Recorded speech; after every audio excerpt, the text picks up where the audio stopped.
A lot of this isn't going to make sense to you, and I'm sorry about that. I'm just going to start at the beginning, with the house.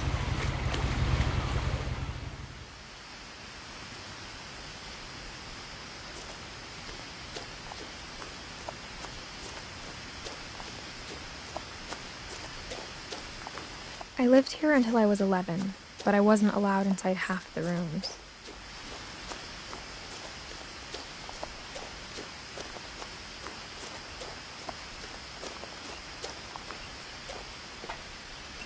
Inside the mailbox were bills from 7 years ago, marked urgent, open immediately.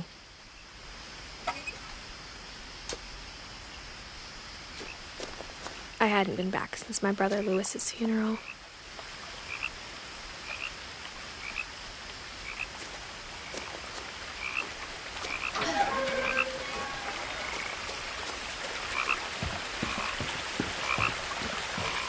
In her will, my mother left me a key, but didn't tell me what it unlocked. Maybe she thought I'd know. Or she thought that the mystery would be enough to bring me back.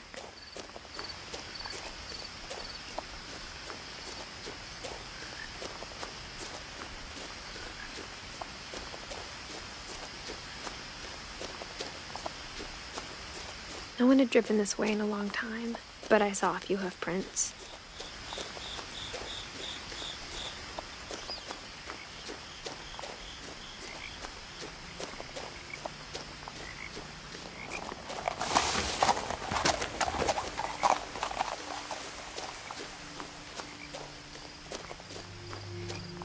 The truth is, even after I inherited the house, I never thought I'd come back to it.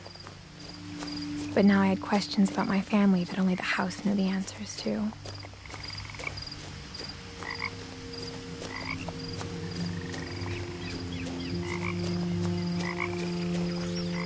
The house was exactly like I remembered it, the way I'd been dreaming about it.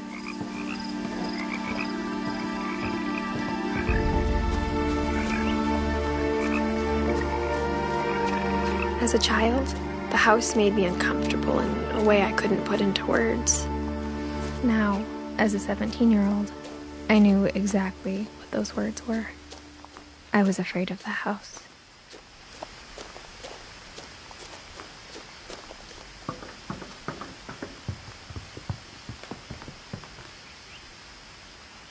I hoped the key might unlock the front door.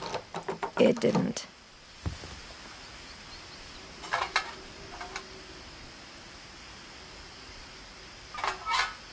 Looking in, I felt like the house itself had been waiting for me.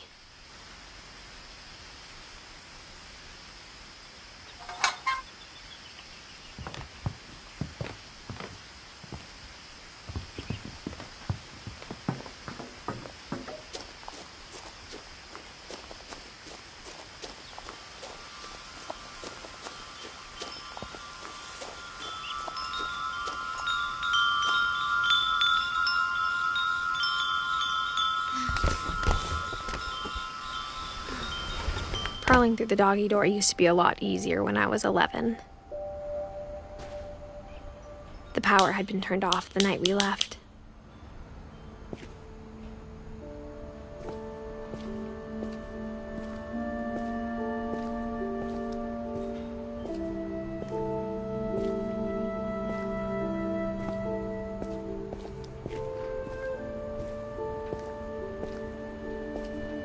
For the first time in years,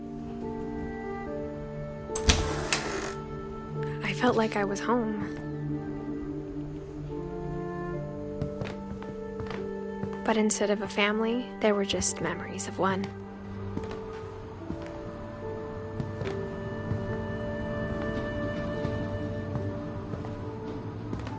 Like how after Lewis started working at the cannery, we all got sick of eating salmon. Except our cat, Molly.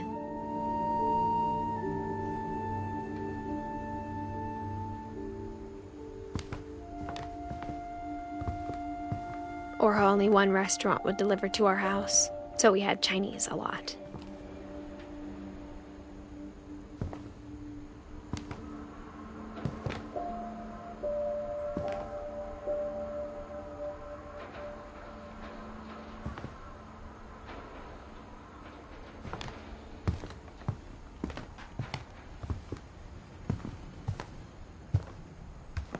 The table was still a wreck from the night we left.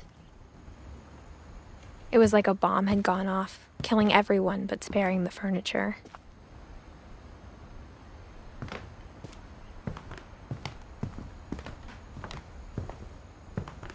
My mom was the only one of us who could imagine Great-Grandma Edie living in a nursing home.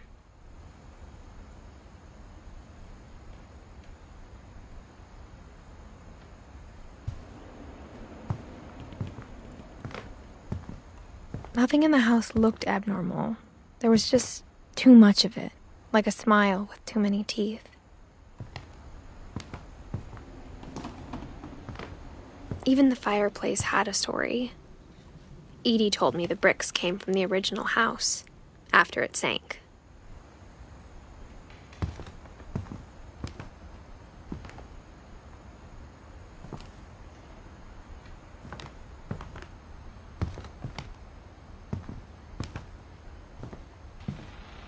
Mom always told me to stay out of the basement, so I wasn't too surprised when the key didn't fit.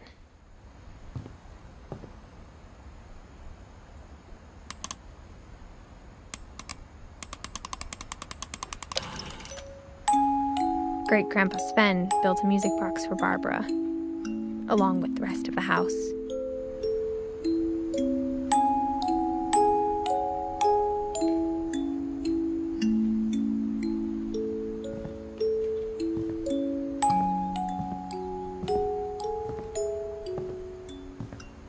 A lot of things got left behind in the whirlwind of that last night.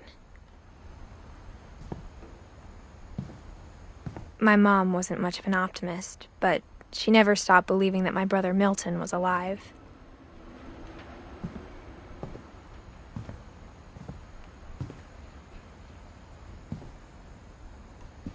After Milton disappeared, Mom sealed up all the bedrooms. Then Edie retaliated and drilled peepholes.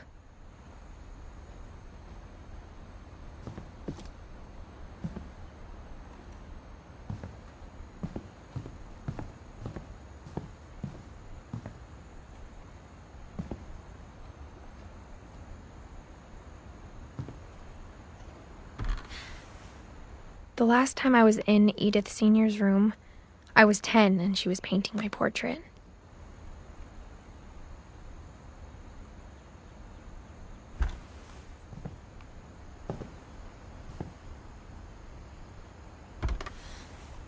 As a kid, I just assumed every house had peepholes and sealed rooms you weren't allowed inside of.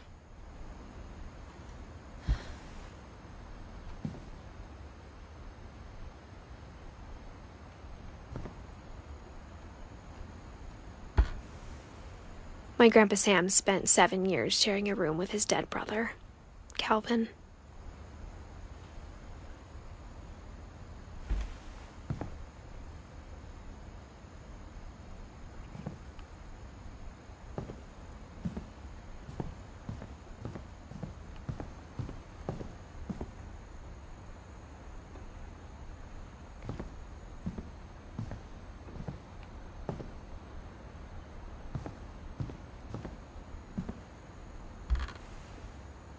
Molly always seemed like a girl I could imagine being friends with, if she hadn't died in 1947.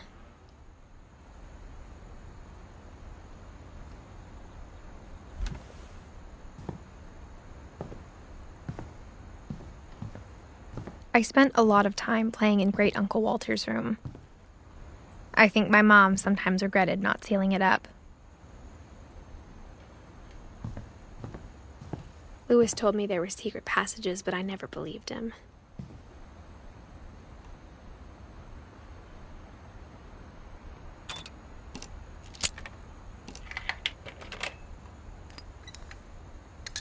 Turns out, my mom was really good at keeping secrets. Now it was time to find out what my mom had been afraid of.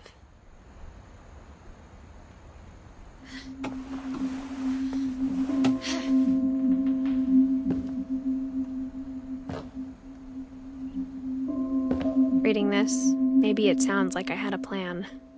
From the paintings on the wall, it was clear my brother Milton had been here before me.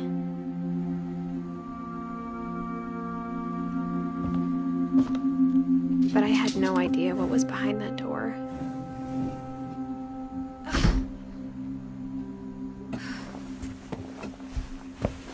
Just like I had no idea where all this was gonna lead.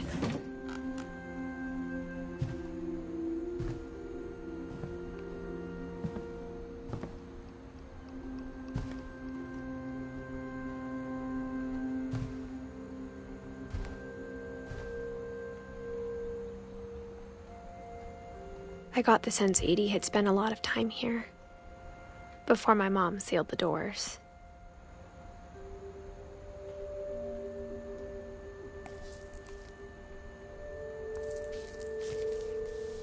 December 13th, 1947. Dear Diary, I'll be gone soon, but I wanted to tell somebody about what's gonna happen. It started when Mom sent me to bed without dinner. I woke up and I was starving, so I looked around for something to eat.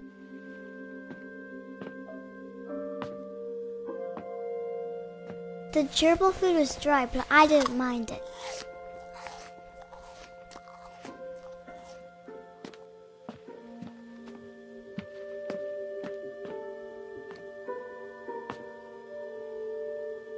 I thought about eating Christopher, but I held back.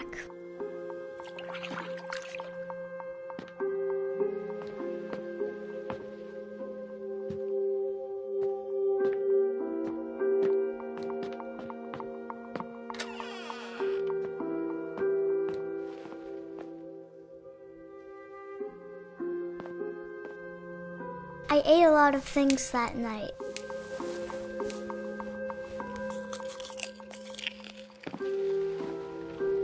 I kept eating and eating.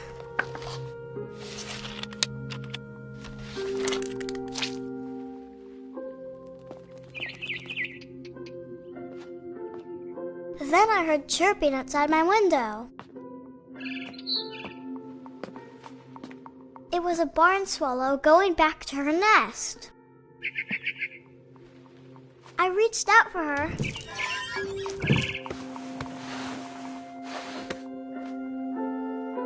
And suddenly, I was a cat.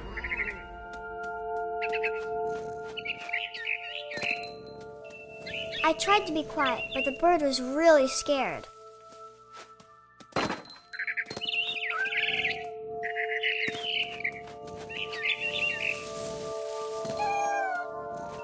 Mom and Dad didn't even look at me.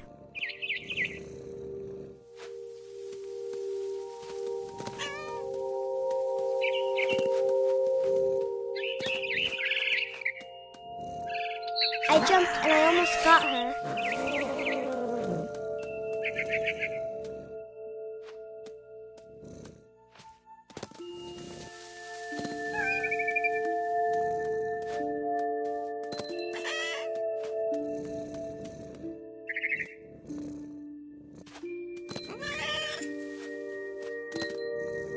Now I was up in the big tree.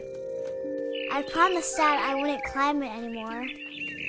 All I cared about was eating that mama bird. I gobbled her up. And suddenly, I was an owl. First, all I heard was the wind. Then I heard little teeth nibbling in the grass.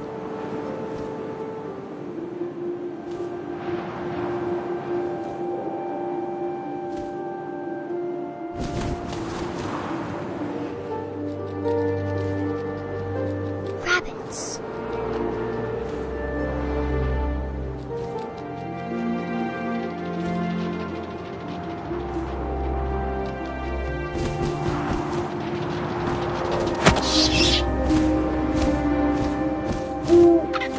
I imagined his face looking up and seeing mine through my talons. I swallowed him up, and I didn't chew one bit. Then I flew off to find something bigger.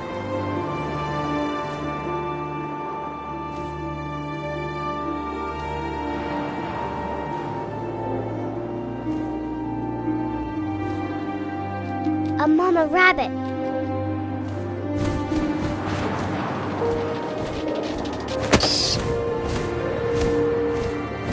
She was almost too big to carry. I started choking, but I couldn't stop eating. And suddenly, I was a shark!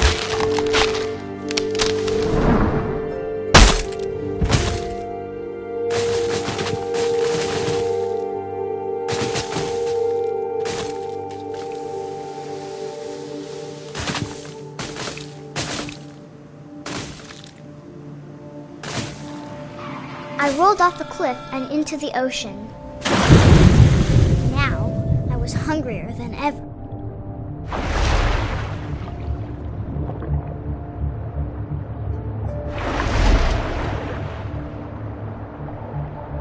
I wanted fat, juicy seals.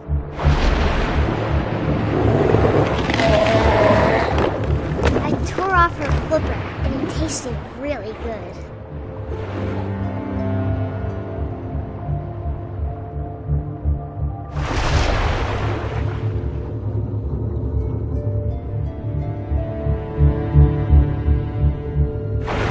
Grabbed on tight. But I was so hungry, I jumped out of the water. When I opened my eyes, everything had changed.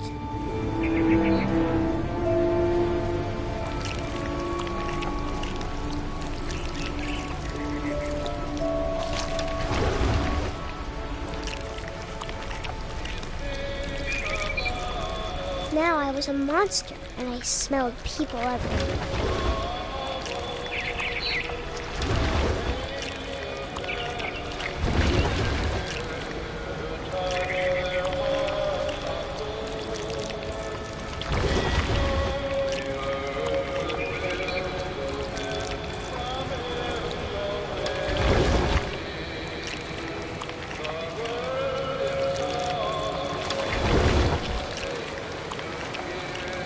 I was big, but I moved real quiet.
Passenger, I was still hungry. And across the water, I smelled something new. Something I had to have, so I swam towards it.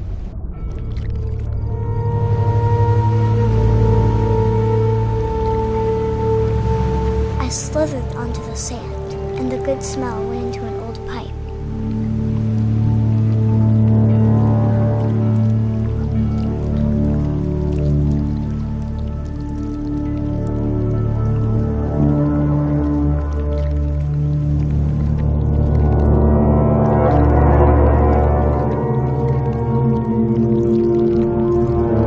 Closer and closer.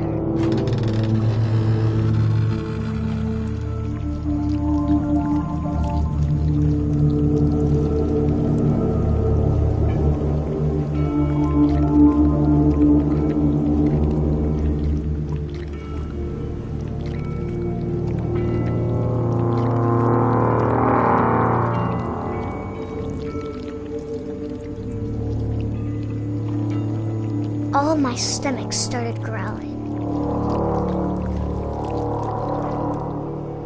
And suddenly, I was me again. I held my breath for a long time, but I couldn't hear anything.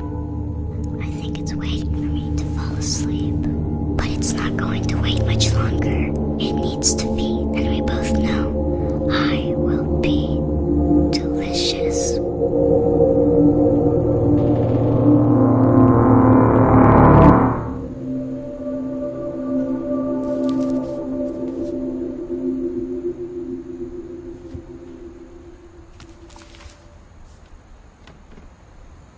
I'm not sure if I believed all of that, but I'm sure Edie would have.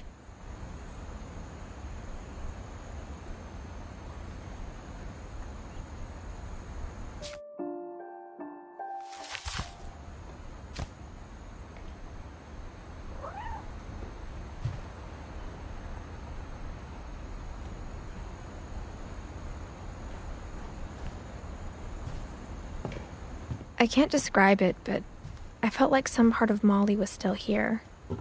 Molly's gerbil had a tiny bedroom with its own even tinier gerbil cage. I grew up looking at Molly's room through the peephole. Being inside for the first time, I felt like I'd stepped behind a painting.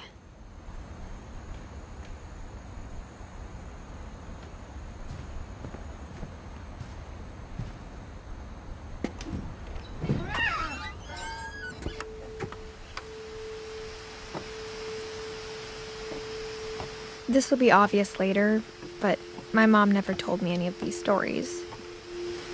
Edie would have, but Mom didn't like bringing up the past. Though, when we adopted a stray kitten, she was the one who named it Molly.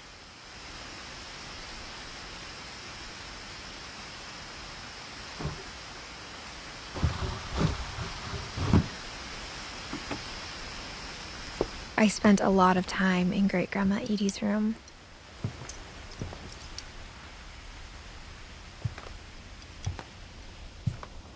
Her room was like a museum.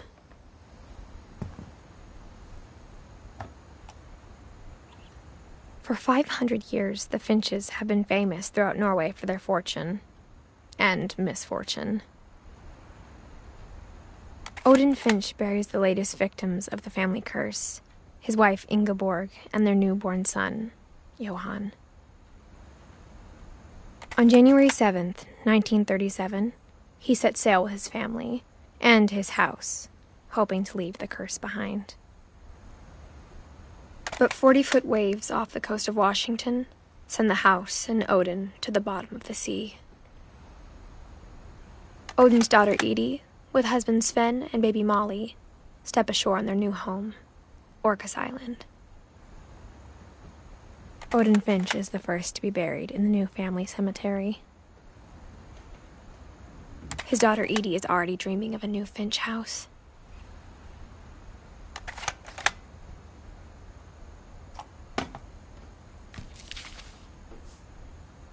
Whatever's wrong with this family, it goes back a long ways.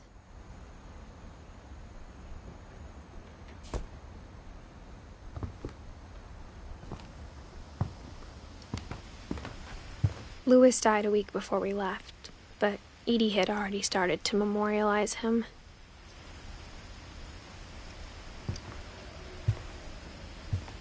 When Edie told people Sven was killed by a dragon, she could also have said he was building a dragon-shaped slide that collapsed. She could have, but she didn't.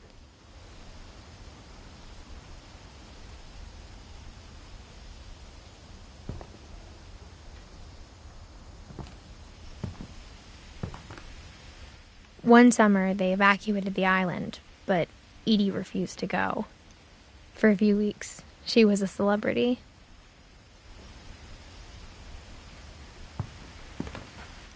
I hadn't thought of myself as Edith Jr. for a long, long time.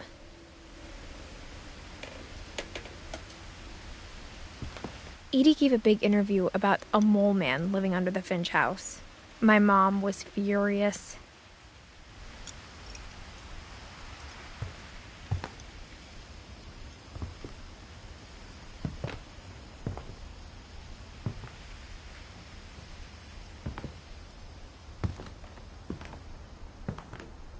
even in her 90s. Sometimes Edie seemed a lot younger than my mother.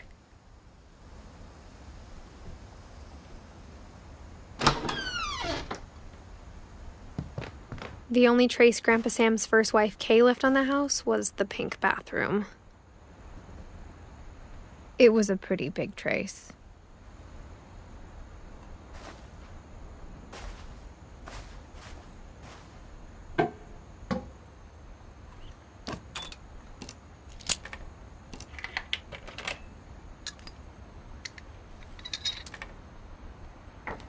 There's a secret in this bathroom. It's in the last place you would look. It isn't in the cupboard. It's hidden in this book.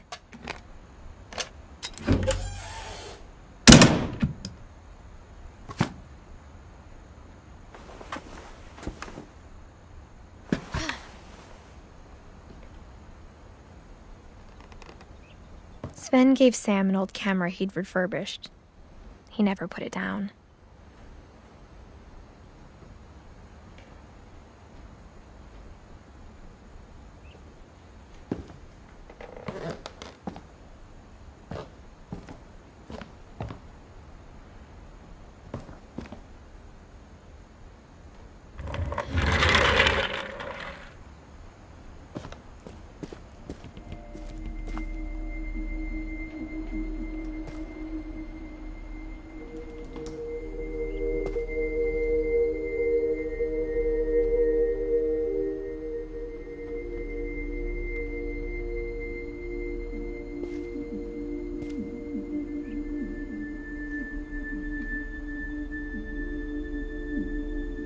I knew Grandpa Sam had a twin.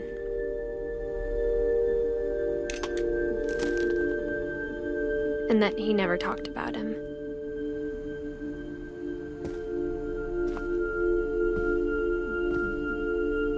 I guess my grandpa didn't like history any more than my mom did.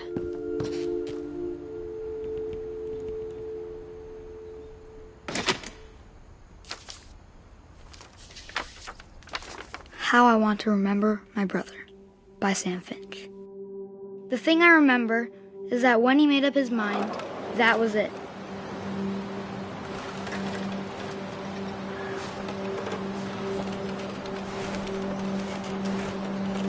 My brother said he'd die before he ate another mushroom, and he did. At Barbara's funeral, we swore we'd never be afraid again, and he wasn't.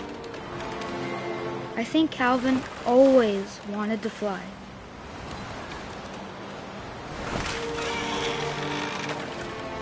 Sam! Calvin! Dinner's ready! Coming! But that day, he finally made up his mind to do it. I told him going around was impossible. Maybe if I hadn't said that,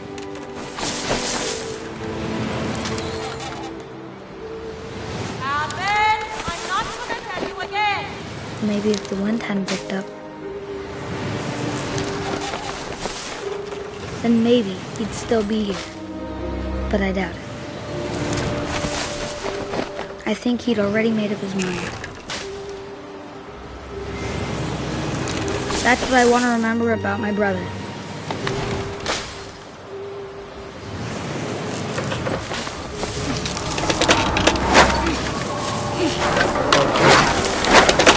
The day he made up his mind to fly. And he did.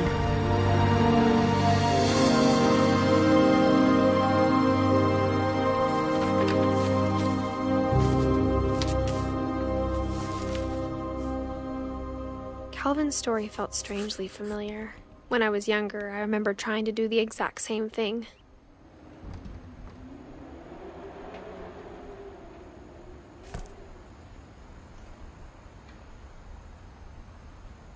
After the funeral, Edie roped off Calvin's half of the room.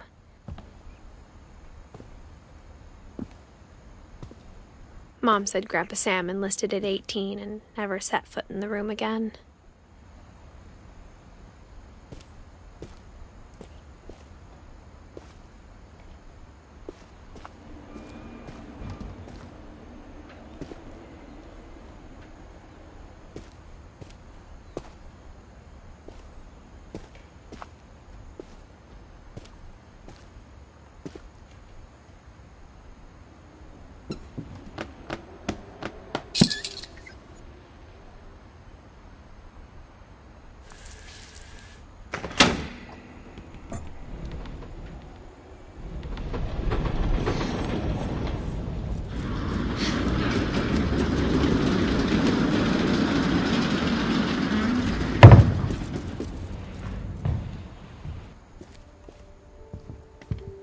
passages were a pretty tight fit. They'd obviously been built for smaller hands and bellies.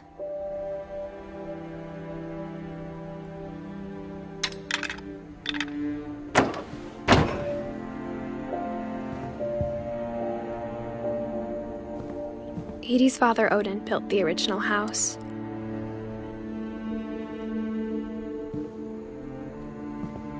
Whenever people ask me about my family, the first thing they always want to know about is Barbara.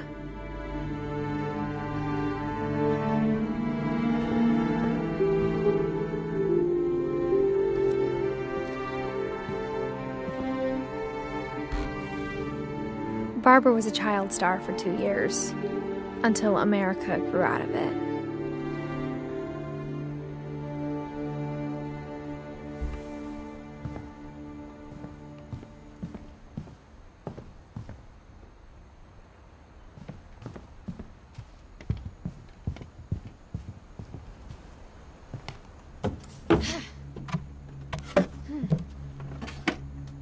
Growing up, I always thought of Barbara as a child star.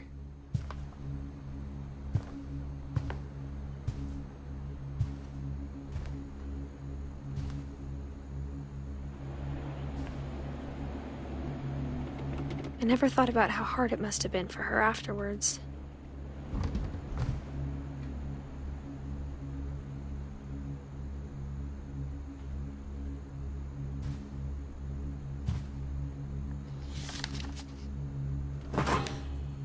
Of all the stories people wrote about Barbara's death, I'm surprised Edie saved this one.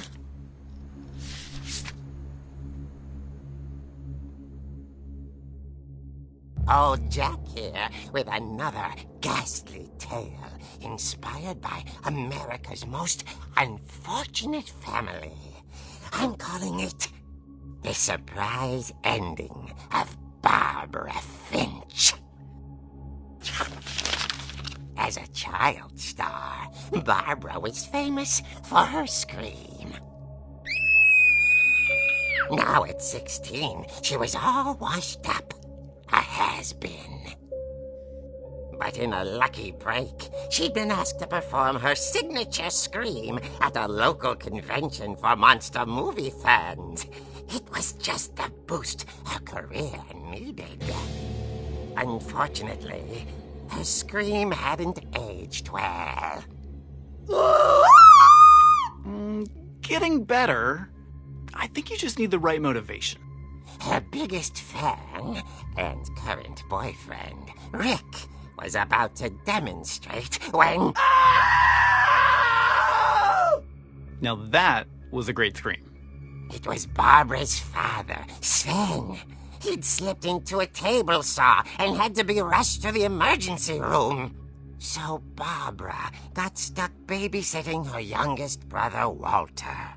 Her convention comeback was cancelled. Okay, I'm hearing frustration, but I'm not hearing terror.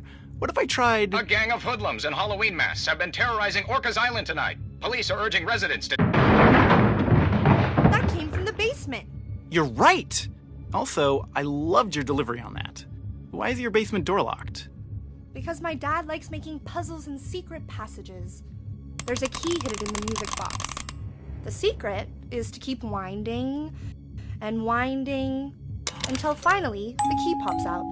Thanks, babe. I'll be back in a sec. 20 minutes later, Rick hadn't returned. So Barbara went to look for him, right on cue. She reached for the music box.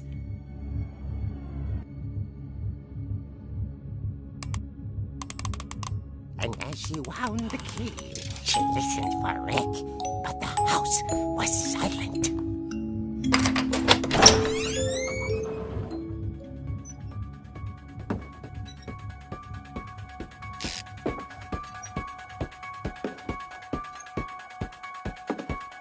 She found Rick's crutch and imagined the worst.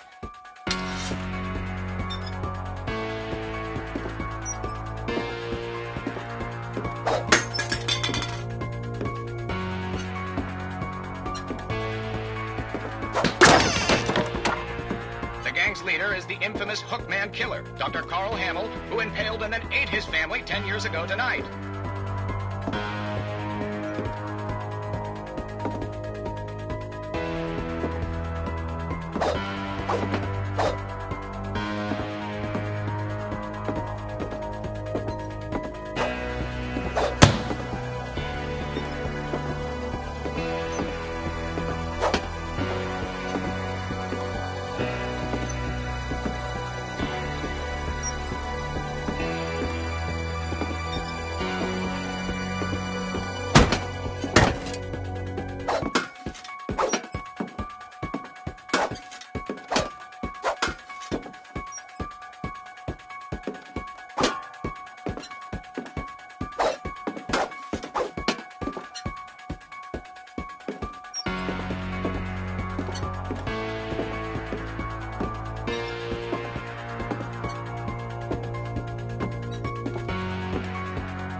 Finch rattled and grew still.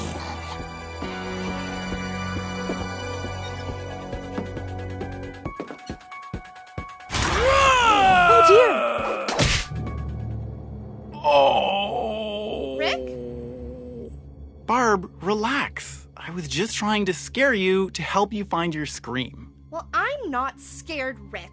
I'm furious. Then act furious.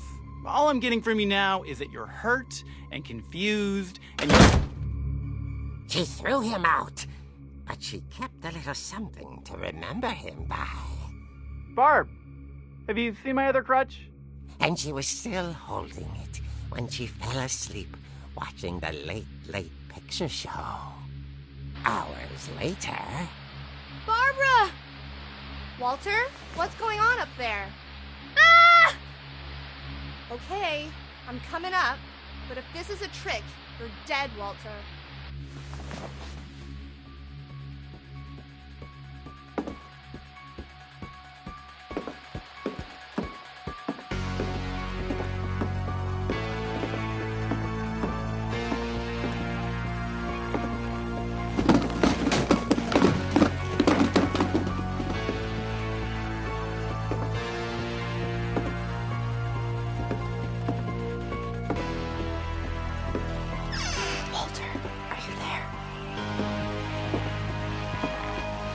Walter had vanished, but his bedside radio was still on.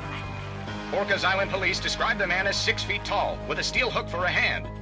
Residents are urged to lock all doors and windows and notify the police of any suspicious activity.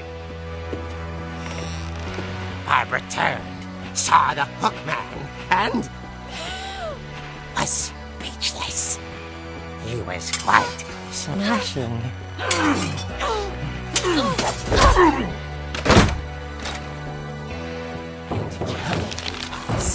he couldn't get enough of Barbara.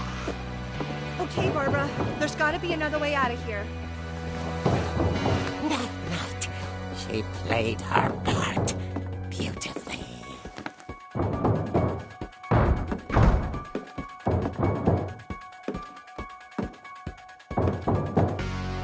Molly's door hadn't been opened in years. The hinges groaned.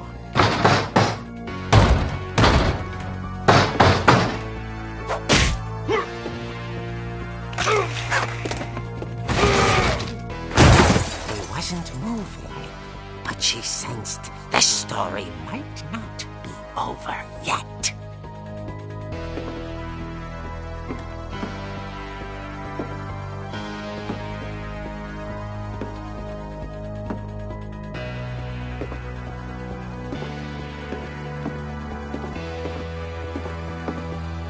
The hookman had finished. She listened for his breathing, but all she heard was...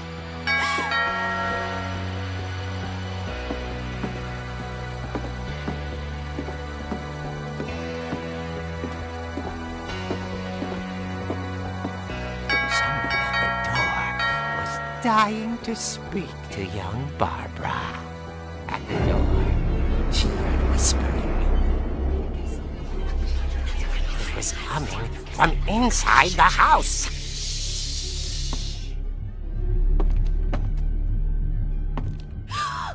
Oh dear. The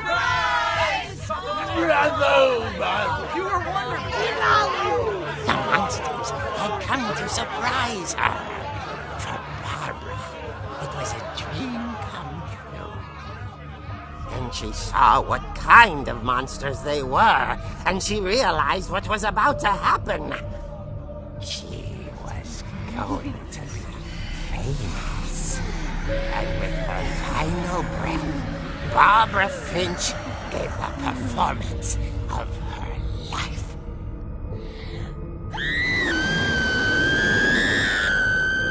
I wasn't there myself, but I hear Barbara was magnificent. Poor girl. She had a taste for stardom. But unfortunately, so did her fans. Of course, the police blamed it all on poor Rick, who disappeared the same night. And little Walter? Hiding under his bed the whole time. He took it all pretty hard, but that's another story. As for Barbara, tucked inside the music box is all they ever found of her. Her ear. Now that's what I call a real eerie tale.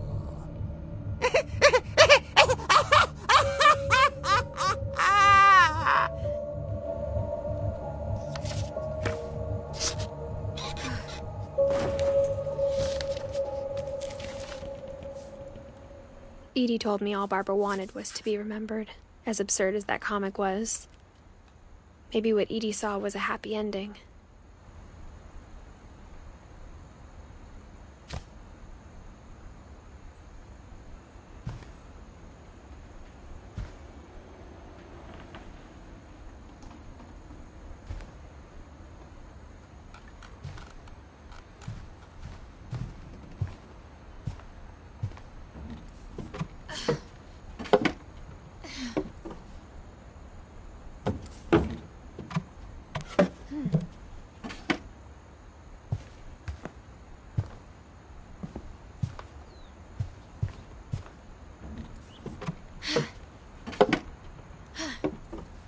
I guess now I know why Mom didn't like me playing with the music box.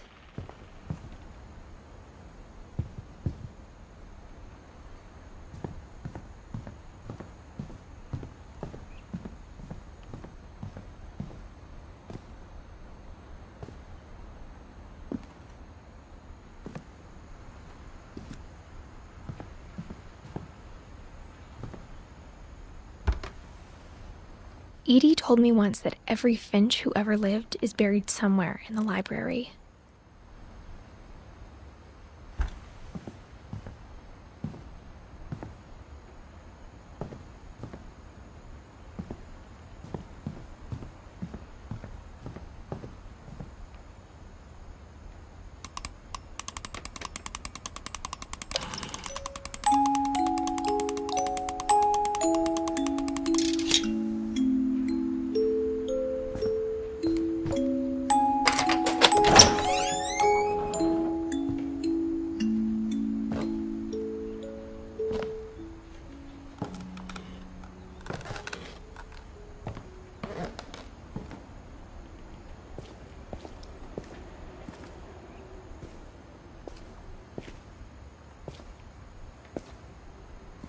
Mom said the basement was off limits, unless I wanted another tetanus shot.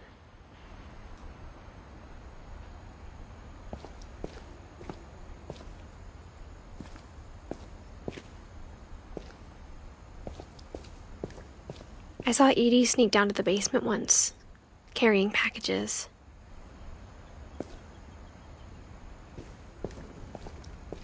I thought maybe she was hiding presents.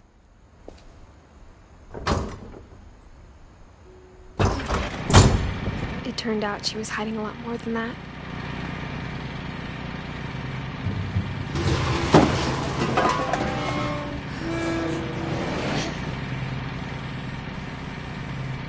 I remember asking Mom once about where Walter had gone. She said after Barbara died, he got as far away as he could.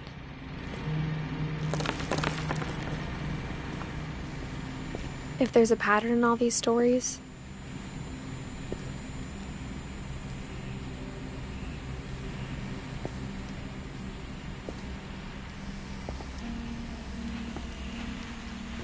I think it's that none of us has gotten very far.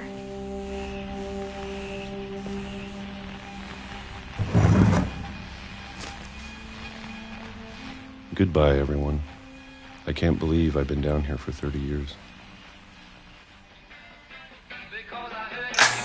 On that first day, after the shaking started, I didn't think I'd survive a week.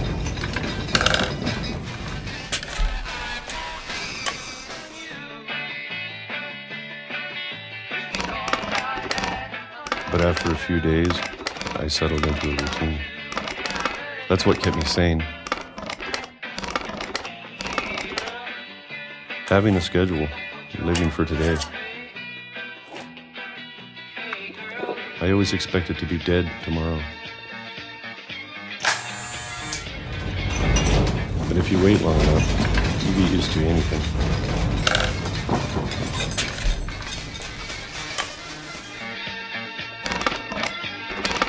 Even a monster on the other side of the door starts to feel normal. Almost friendly.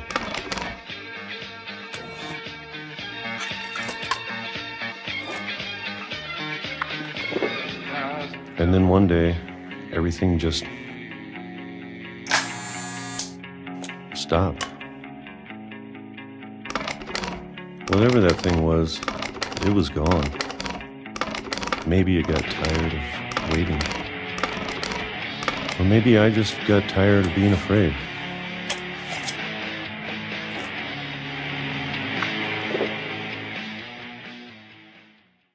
It's been a week now, the longest in 30 years.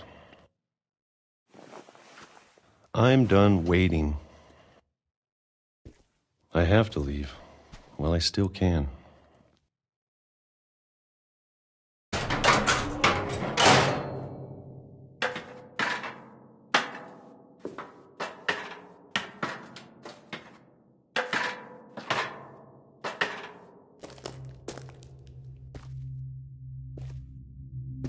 I know it's out there somewhere.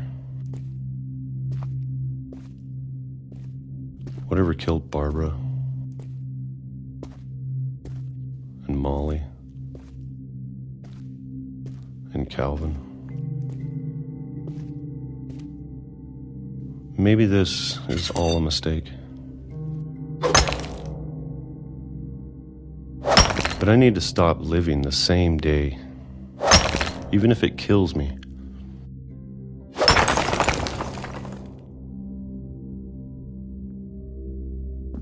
Whatever's out there, I want you to know I'm ready for it. I'm going to appreciate all of it, especially the food. I don't mind if I only have a year left, or a month, or a single week. I'd be happy with one new day. I can already imagine the sun on my face.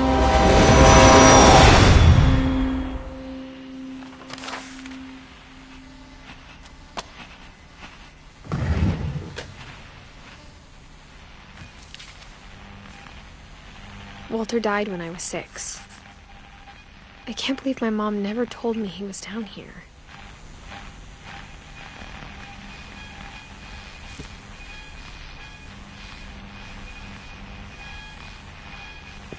I'm sure my mom was trying to protect me.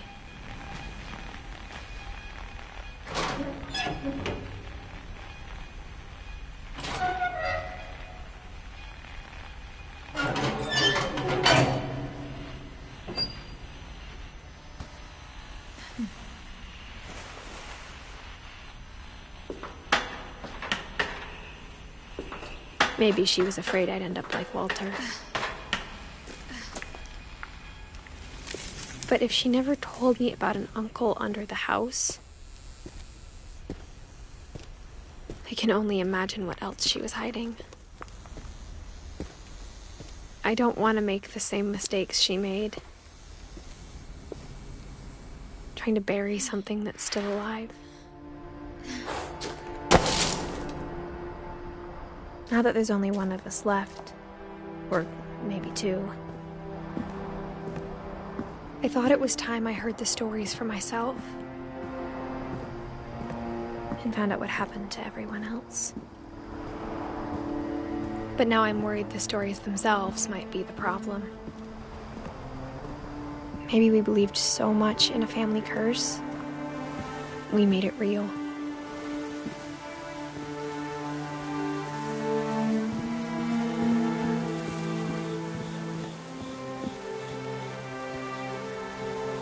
I don't know if I should even be writing this.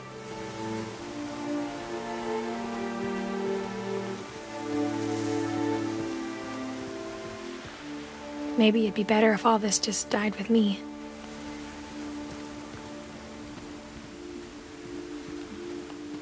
But I thought you should know about your family.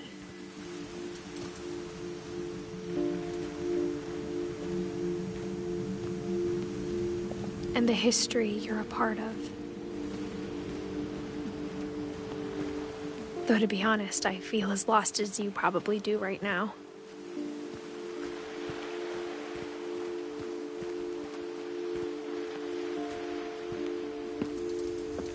I think the people in these stories believed them, for what that's worth.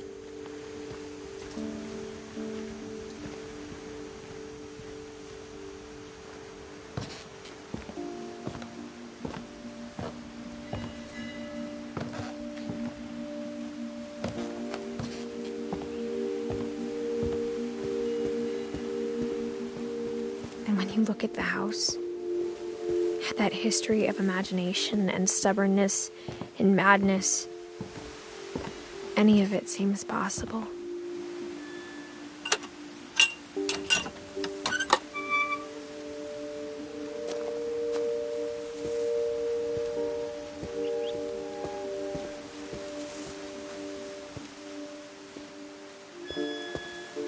I think we've been surrounded by death for so long, we've just gotten used to it.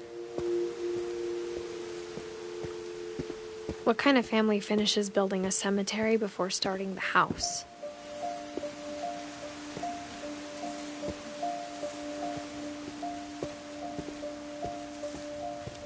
It's embarrassing for me to admit this, but the pet cemetery made me more uncomfortable than the human one.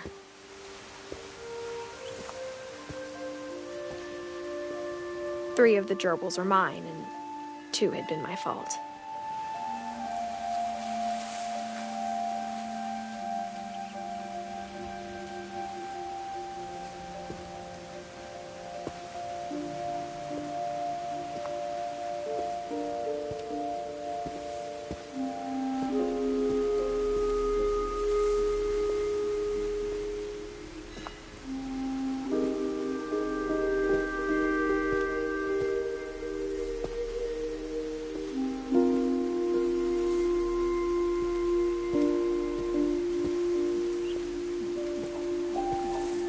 Sven built the house, but it was Edith who designed the cemetery.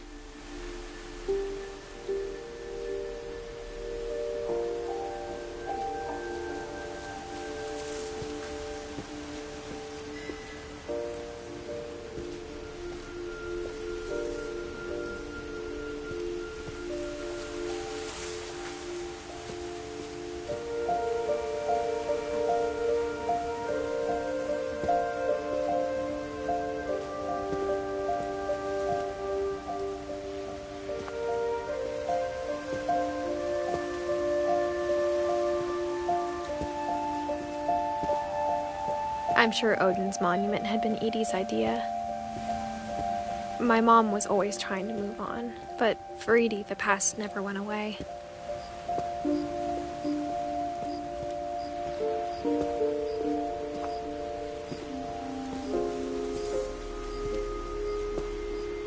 She could see it poking out of the water at low tide.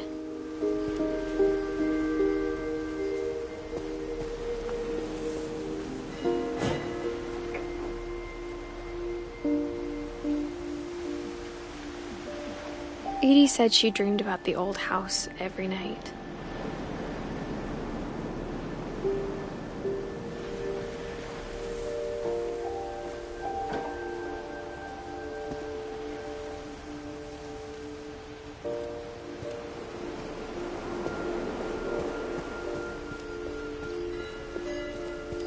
Edie's side was always easier for me to understand.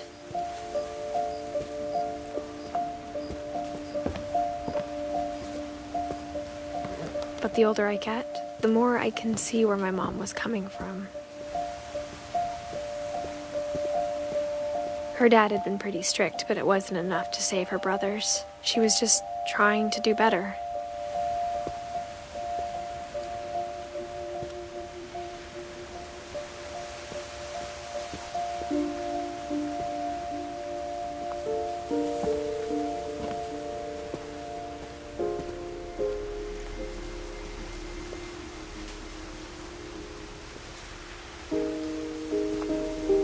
She lost 2 of her brothers, just like I did.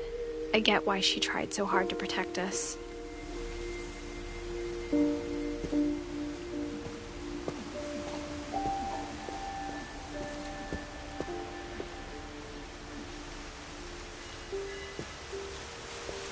We never found Milton's body, so my mom insisted we were putting up a monument, not a tombstone.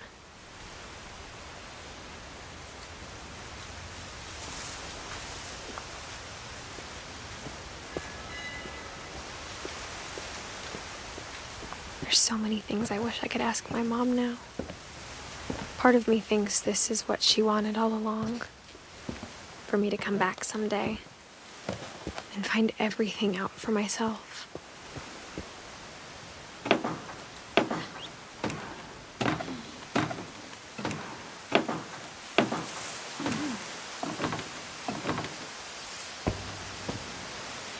But looking back on it now,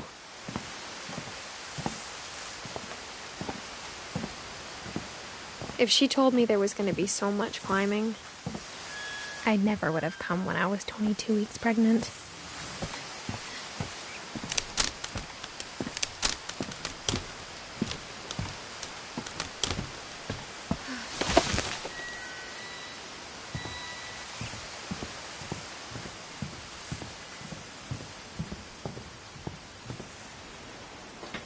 I never met Grandpa Sam, but I think he and my mom had a lot in common.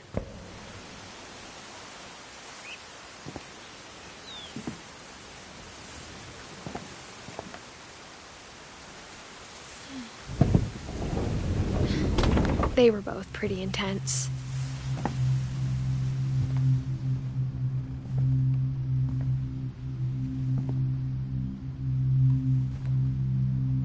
Sam spent his life shooting photos, but Mom said he got nervous being in front of the camera. I guess we're all afraid of something.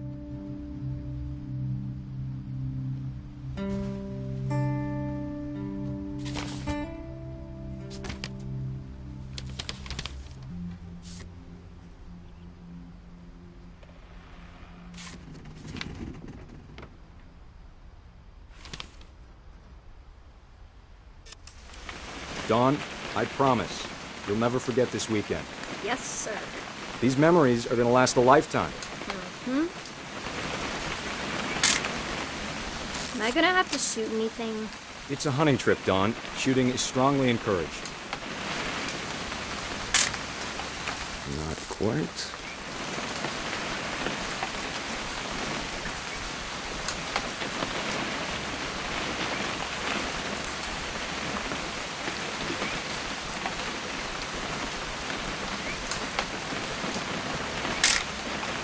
Shouldn't we be leaving? Just want to get a shot of you, Dawn, then we can take off.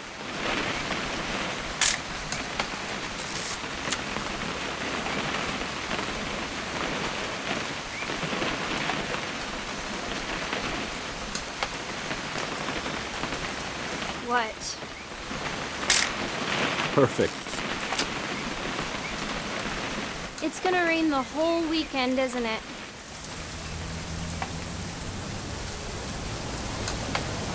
I will never forget this weekend, Dad. That's the spirit. Okay, got it. I'm gonna take some pictures, okay? Just be careful. The camera's older than you are.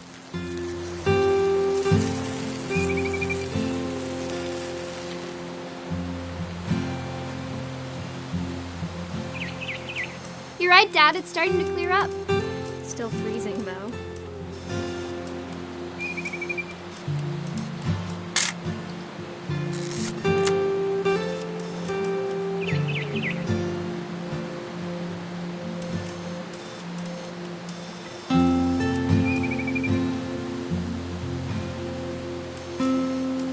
Definitely should not have drunk all that coffee. Hey! That's a keeper. Hold still while I take a picture of you. I'm just saying, I'm not always gonna be here, Don. You'll need to remember this stuff, if you want to survive. I'll be fine, Dad. You know who else thought he was gonna be fine? Some guy who died. Don, I'm being serious. I know, Dad. You're always serious. Doesn't being out here make you want to chill out? Well, to tell you the truth, I haven't been out here in 20 years. Dad! Good eyes, Don.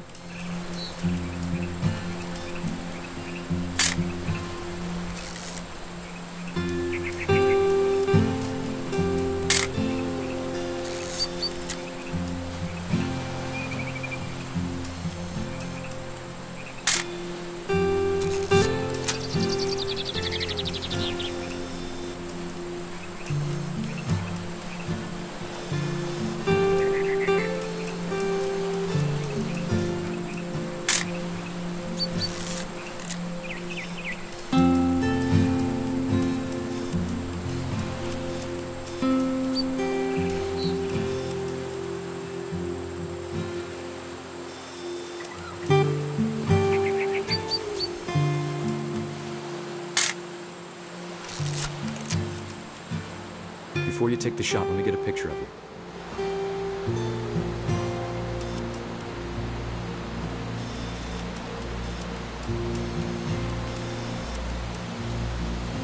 Dad, I... Just breathe. Turn off your... Let me get behind you. Do I have to do this? Dawn, you don't have to do anything. But if you want to survive, you'll need to be strong.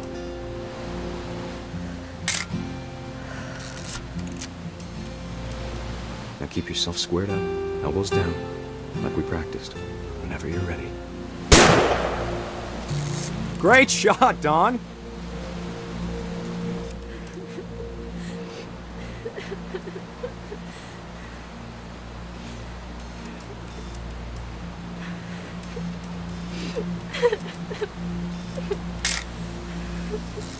I'm proud of you, Dawn. Always remember that, okay?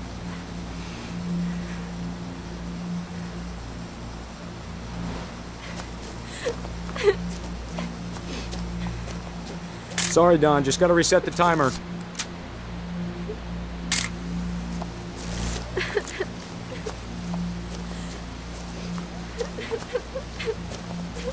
Dad, it's twitching. I think That's it's totally so... normal, Dawn. Just focus on the camera. Try not to think about... Dad!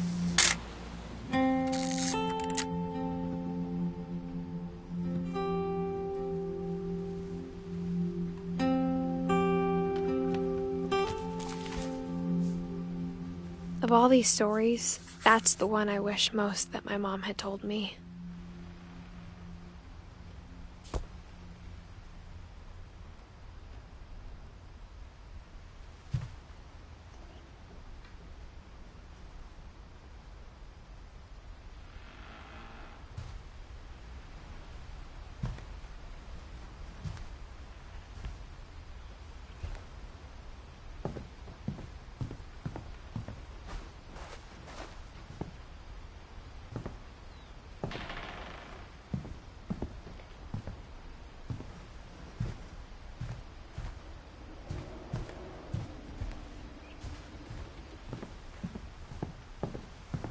Instead of hiding from death, Sam seemed to go out of his way to meet it.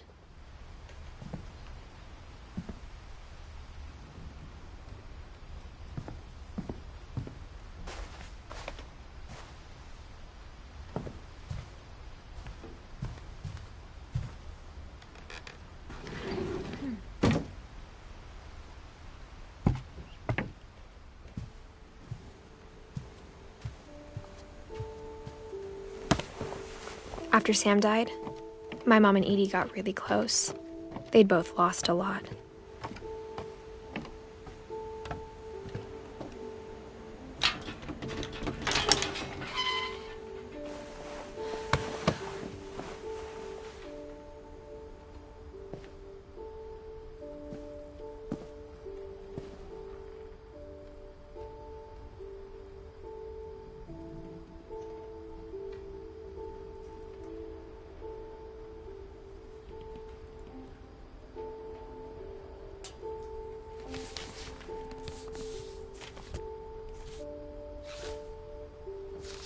Dear Kay, do you remember the way Gregory used to laugh when he thought he was alone? Like something funny was happening, but only he could see it.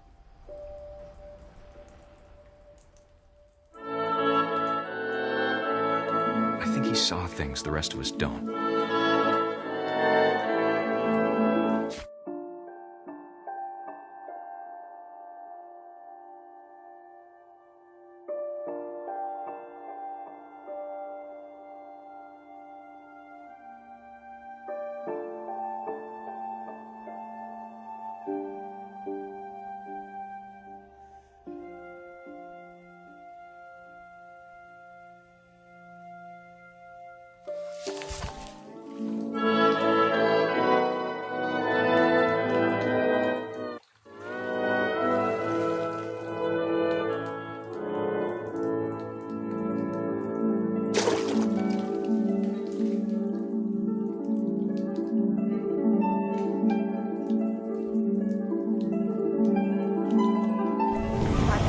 Gregory, it's time to...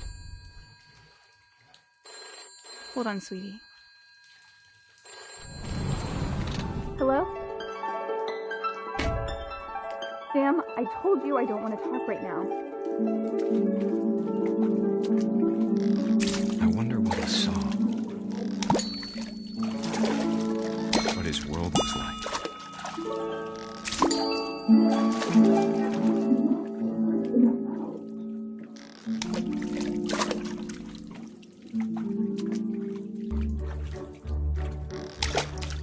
He reminded me so much of Calvin. Lost in his imagination.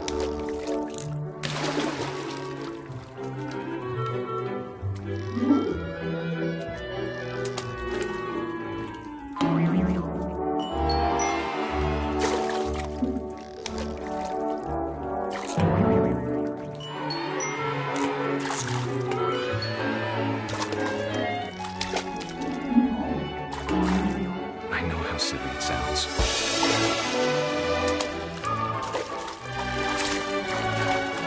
But I worried about a baby being too happy.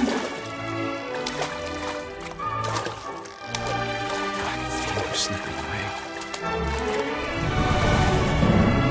Sorry about that, Gregory. I know you did everything you could. Maybe if I hadn't called that night.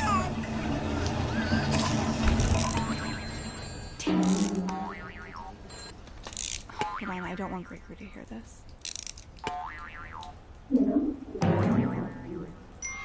I wish he could have told us about the world he saw.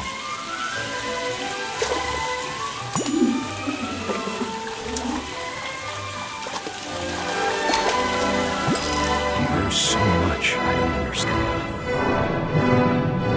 about Gregory, about everything.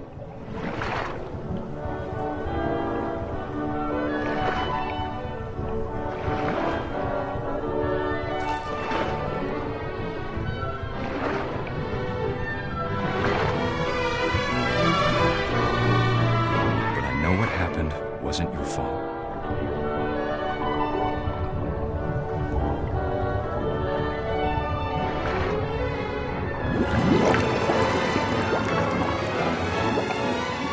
I'm sure he's happy. And he'd want you to be happy too. Good luck, Kay. Love, Sam.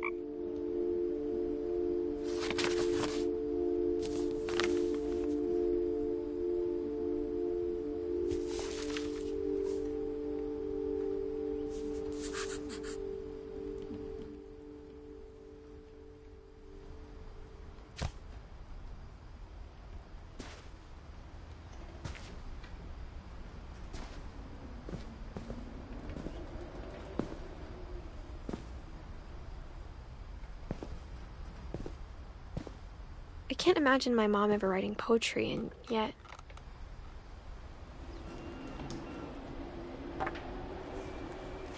A poem for Gus, who always said the wedding was a bad idea.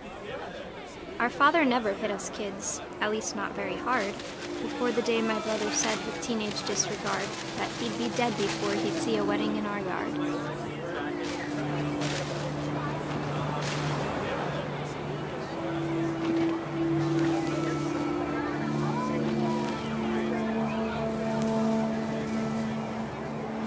My father made him come, of course, but Gus stood far apart, just flew his kite and bottled up the storm inside his heart.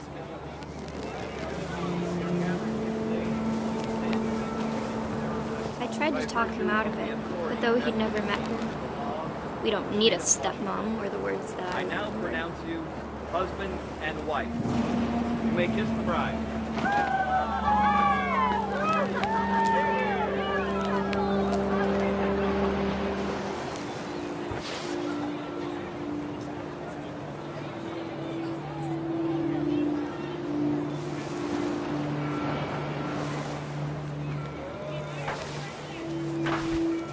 When the time for photos came, Dad ordered him to come here.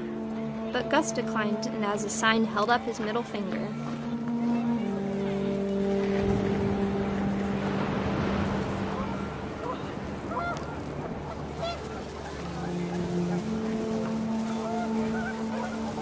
The wind picked up and panicked geese appeared and quickly went. But all the humans did that day was go inside the tent.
Rain came down in buckets then, but no one seemed afraid that nature might destroy the tent our dad had crudely made.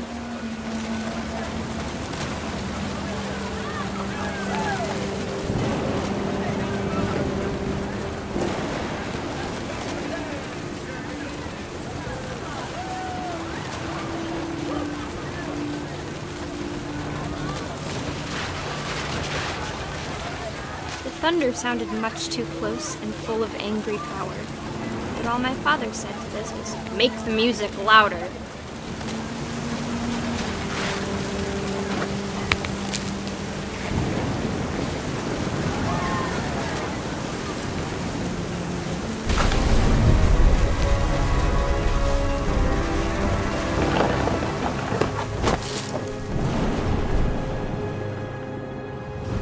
I wish that I could truly say I thought about you on that day. Out there on the beach alone, just you, the wind, the sea and foam. But I didn't, until we found you.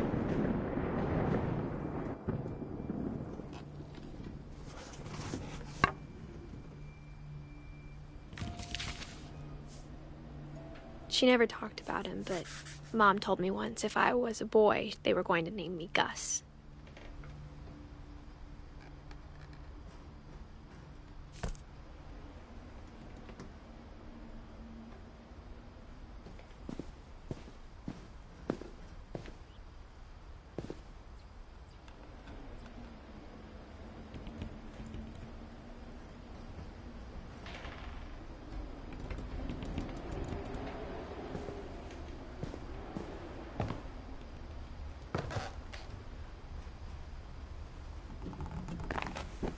My mom moved up to the loft after her brothers died. At the time, it was as far away as she could get.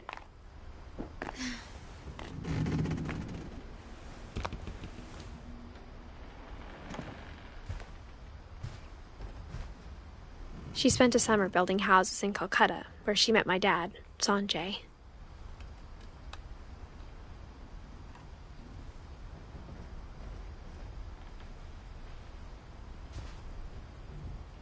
My mom moved to India a week after graduation and got a job teaching English. Louis was born a year later.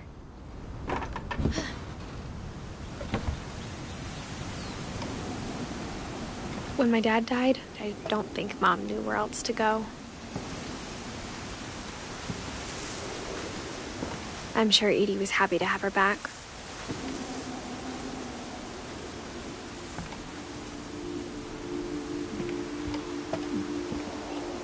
The house had to get a little bigger, but Edie was used to that.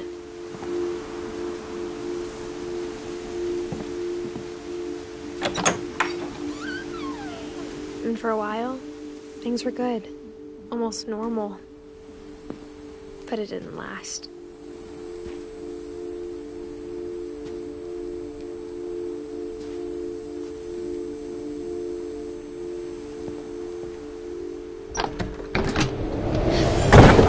The beginning of the end was Milton's 10th birthday, when Edie gave him a castle.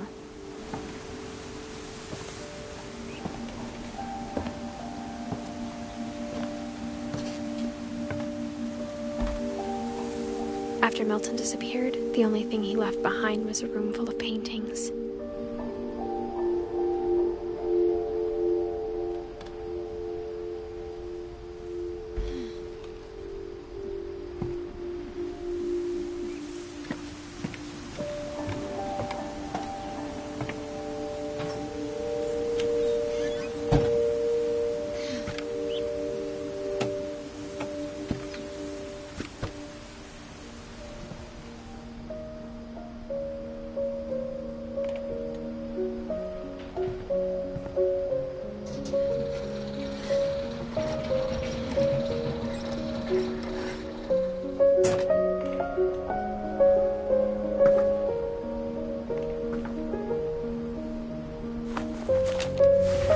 Milton Finch in The Magic Paintbrush.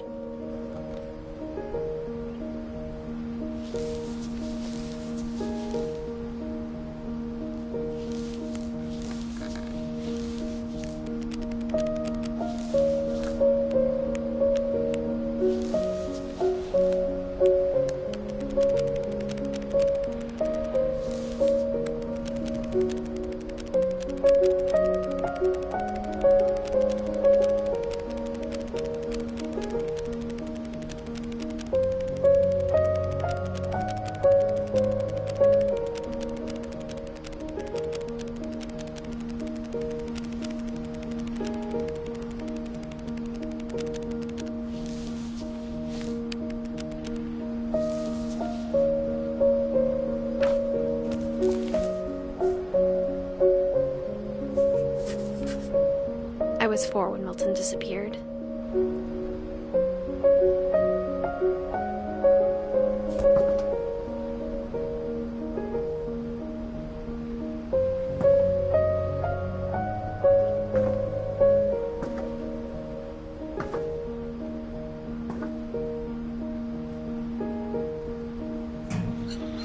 Mom spent months searching for my brother. Then she sealed the doors.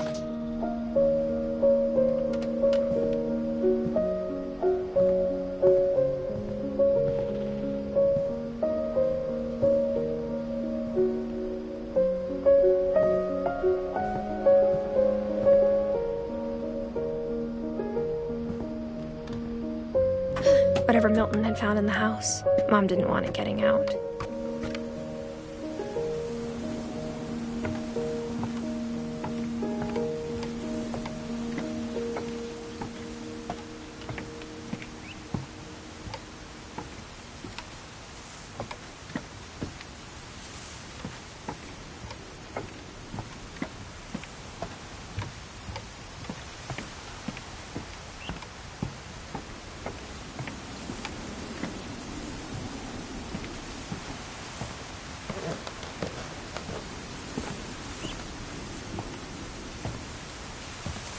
Mom definitely blamed Edie, but I think Louis blamed himself. After he graduated, he just spent more and more time in his room, until Mom got him a job at the cannery.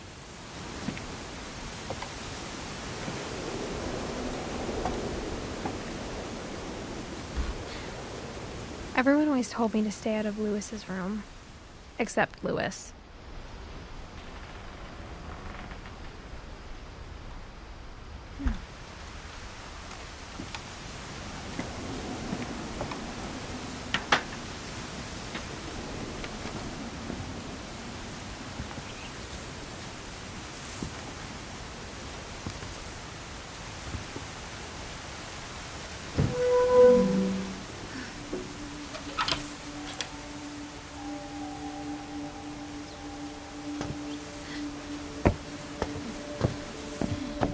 Louis's room smelled very, very familiar. That part of him lived on.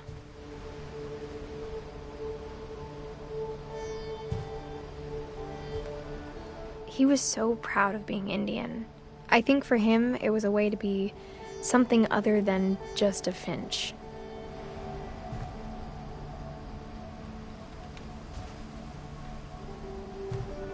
Louis and I spent a lot of time playing games together, but he was surprisingly bad at them. He died a lot.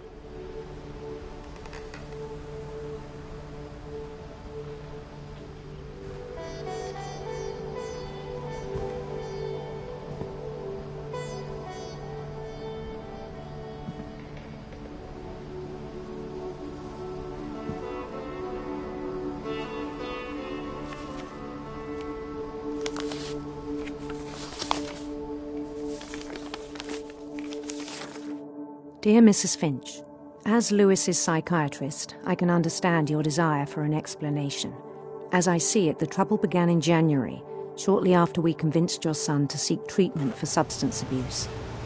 Newly sober, I believe Louis first noticed the monotony of his daily life.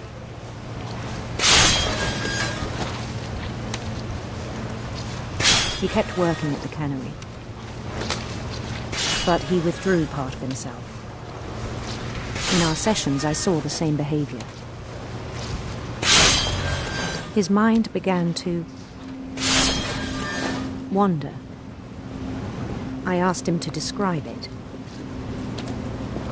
He said he started small,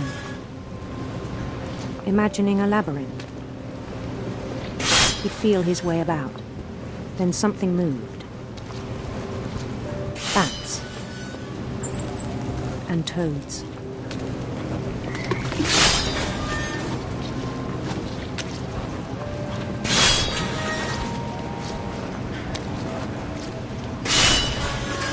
And things that have not names.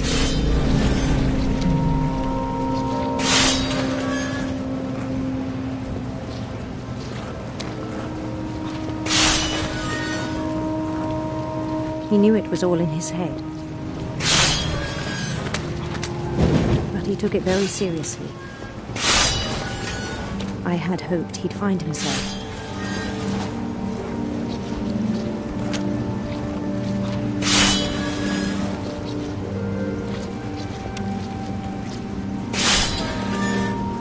But he found something more.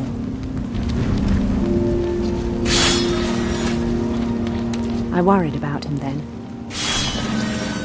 Daydreaming at the cannery. I spoke with his boss. But he said Louis had become a model employee.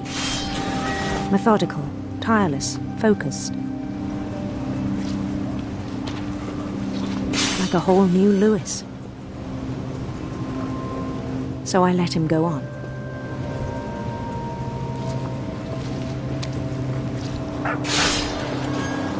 I even encouraged him. It seemed very promising at first. He told me he'd made a new friend.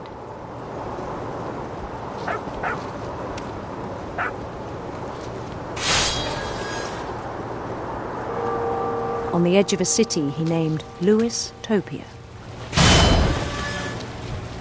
He built the city up slowly, brick by brick. Then he made musicians.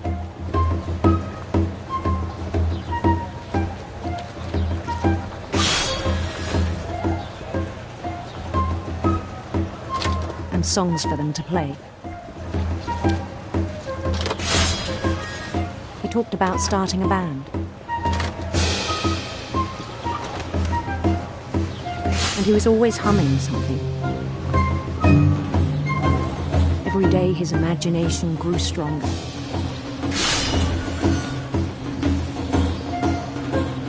He no longer spoke at the cannery. But his chopping was as reliable as ever. Then one day it struck him that all the cheering crowds, even the stones under his feet, were all in his imagination. So he could do whatever he wished.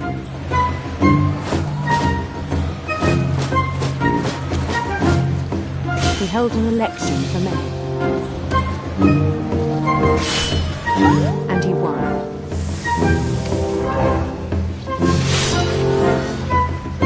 They begged him to stay, but his mind was already wandering. It became a game for him.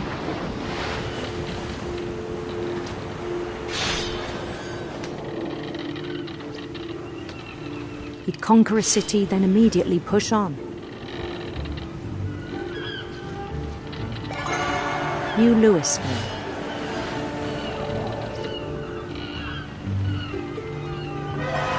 St. Louis. He started drifting away from our reality.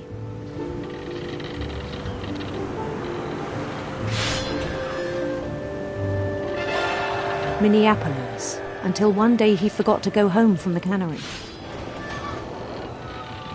Even as his mother pleaded with him, part of Louis kept sailing on.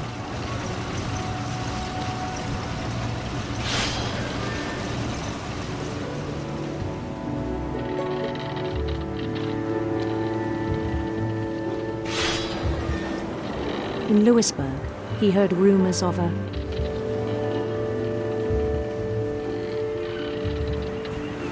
beautiful prince.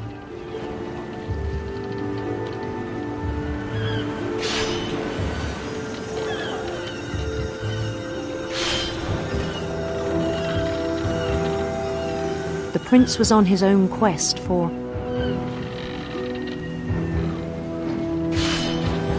radiant rainbows.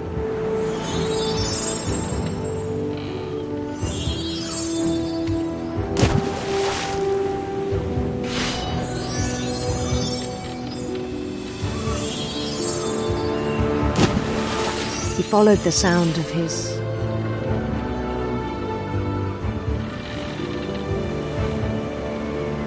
silver harp.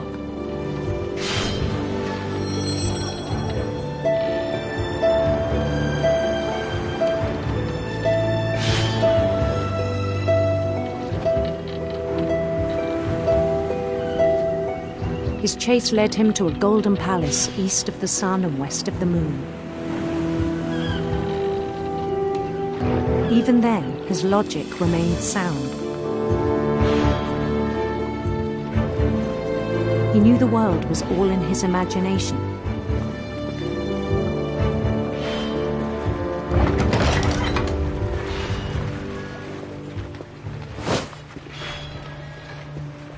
But he was so proud of having created it.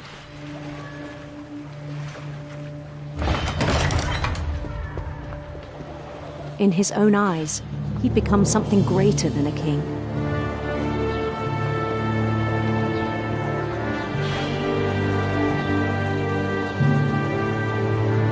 someone who'd never known success in the real world, I think it was overwhelming.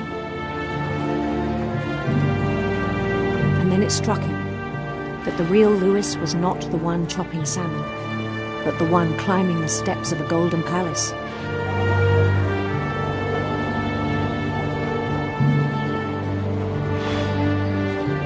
My imagination is as real as my body, he told me. It was hard to argue with him.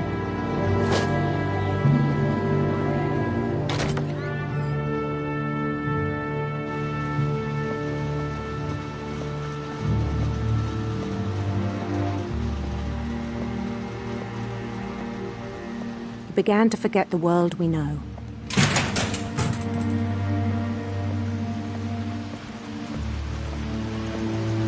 I think it pained him to remember Lewis, the cannery worker.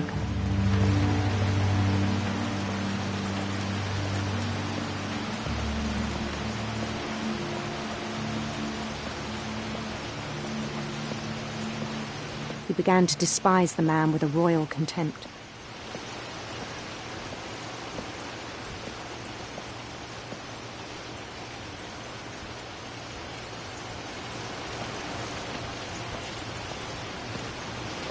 I still thought I could save him.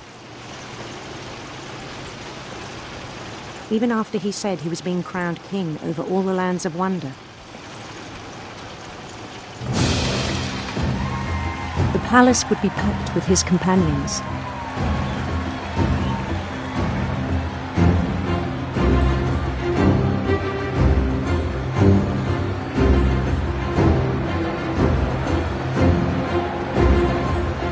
Including the wise Calico who'd insisted on inviting him.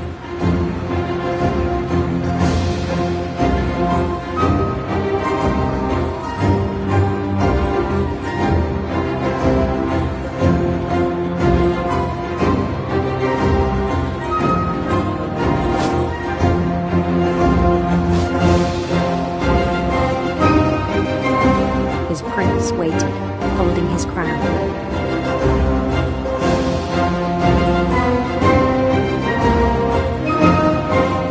There was only one thing left to do.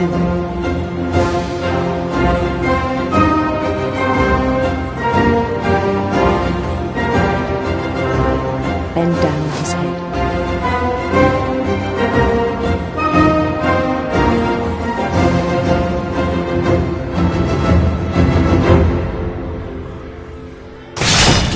And the rest I think you know. Mrs. Finch, your son was a kind man who will be missed by all of us who knew him.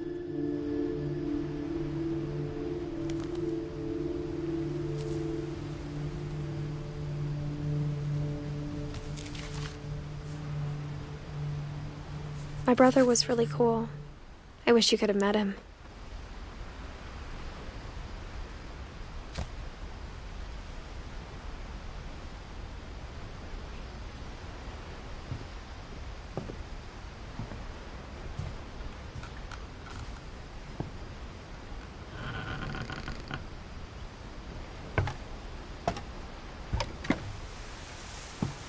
On the way back from Lewis's funeral, my mom told me to start packing.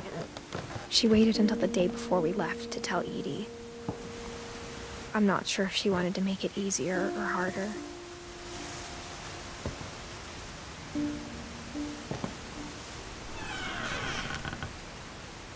I wish we'd stayed.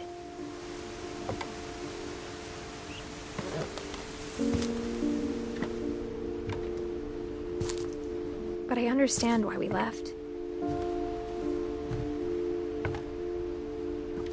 My mom ended up leaving everything behind.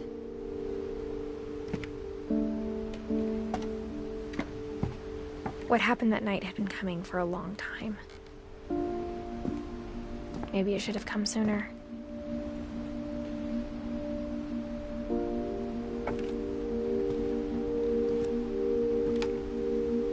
But it had to end one way or another. All that's left now is to tell you about that last night.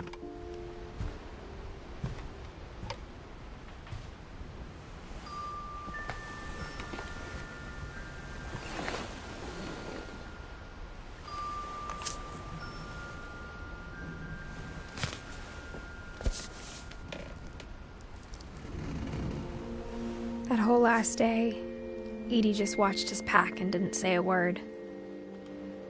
Until supper, when she raised her glass and said, "To our final night together, and all our final nights apart." Grandma, you know what I said about alcohol.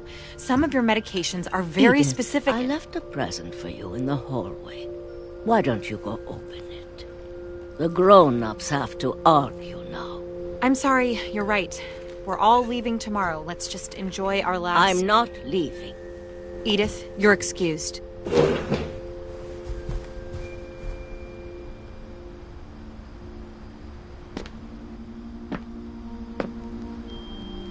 The power had been shut off that morning, but Edie always had plenty of candles.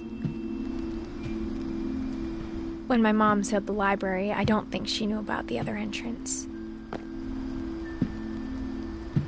Or that Edie had a key to it.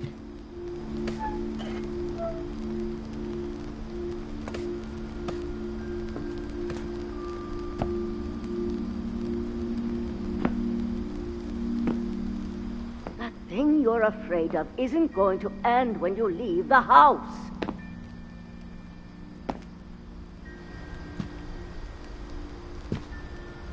Edith has a right to know these stories. My children are dead because of your stories. I think it's best if Edith and I leave tonight. We'll have the nursing home send a van for you in the morning, okay?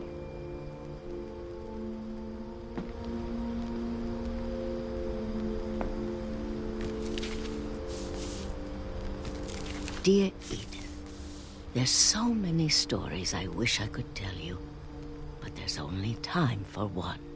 This is about what happened on the night you were born. That night, the tide went way, way out. It was the first and last time I ever saw the old house aground. There'd been an earthquake out in the middle of the ocean. They called it the lowest tide in 1,000 years. God, it smelled awful. You know, I've seen that house every day of my life.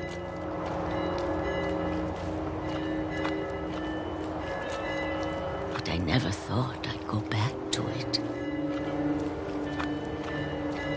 When the fog rolled in, I lost my way.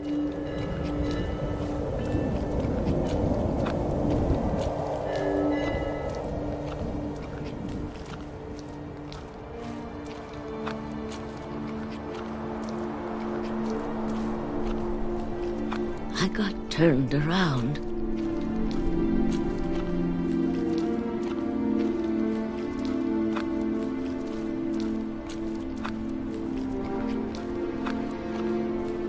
I started seeing things.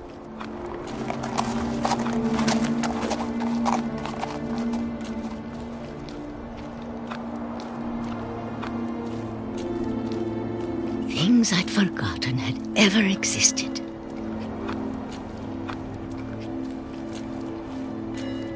But when I saw them, they felt like old friends.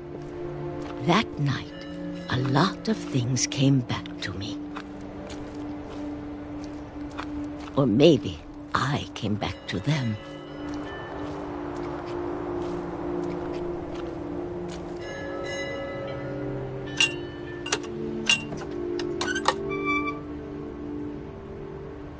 Things I can't explain. But that I need you to try and... Edith, what are you doing in here? It's mine. Edith! Mom, you're gonna rip it! Let go! I kicked and screamed, but Mom dragged me to the car.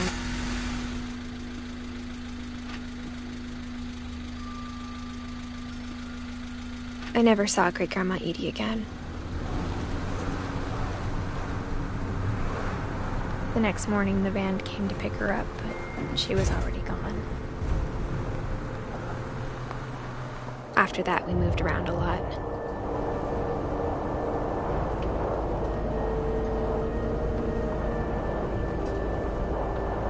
We both tried to make the best of it.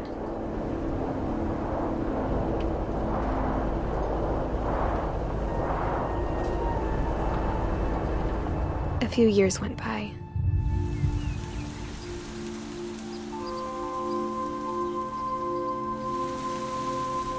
My mom didn't like to talk about it, but she started getting sick a lot.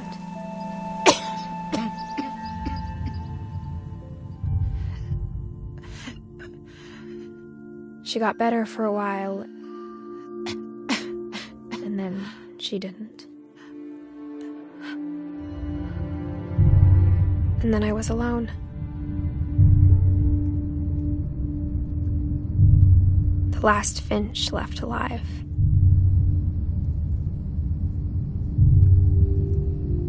Until I found out about you.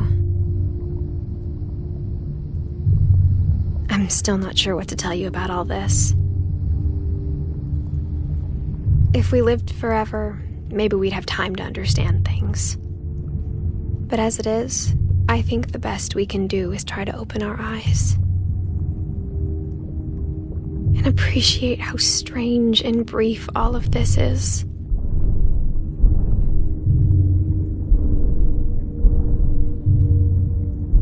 This journal was supposed to be for you. But now I hope you'll never see it. I just want to meet you and tell you all these stories myself. But I guess if you're reading this now, things didn't work out that way.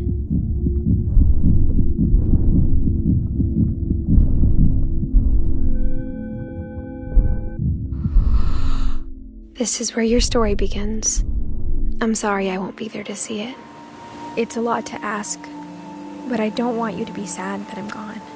I want you to be amazed that any of us ever had a chance to be here at all. Good luck.